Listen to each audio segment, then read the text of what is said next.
तर आम्ही घुसणार, शिवसेनेची ताकद दाखवून देणार आणि आम्ही खरं तर आमच्याकडे हजारोच्या संख्येने लोक आहेत, परंतु आम्हाला छत्रपती शिवाजी महाराजांचा विषय आहे, तो विषय त्याला डायव्हर्ट करायचा आहे.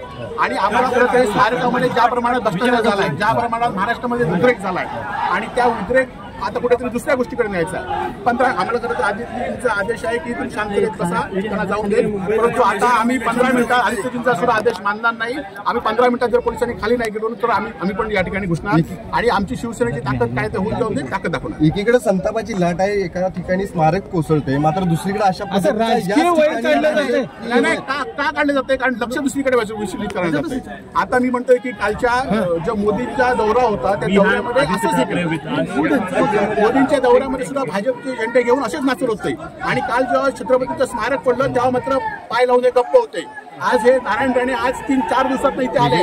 नारायण राणेंच्या तोंड काय आणि त्यांच्या राणे कंपनीची तोंड बंद होती. का बंद होती तर ह्या भ्रष्टाचारामध्ये प्रमुख असलेल्या रवींद्र चव्हाणांनी नारायण राणेंच्या निवडणुकीमध्ये 1,000 रुपये लोकांना वाटले होते, त्यामुळे त्याची तोंड बंद आहेत. परंतु हे विषय छत्रपती शिवाजी महाराजांच्या स्मारकाकडे आम्हाला काढायचं नाही. 15 मिनिटात जर खाली नाही गेले तर शिवसेना सुद्धा रस्त्यावरती संघटना आहे, रस्त्यावर ताकद दाखवू. 15 मिनिटाचा वेळ घेऊन ठळक घडामोडींसाठी देशोन्नती न्यूज चॅनलला सबस्क्राईब करा आणि बेल आयकॉन प्रेस करा.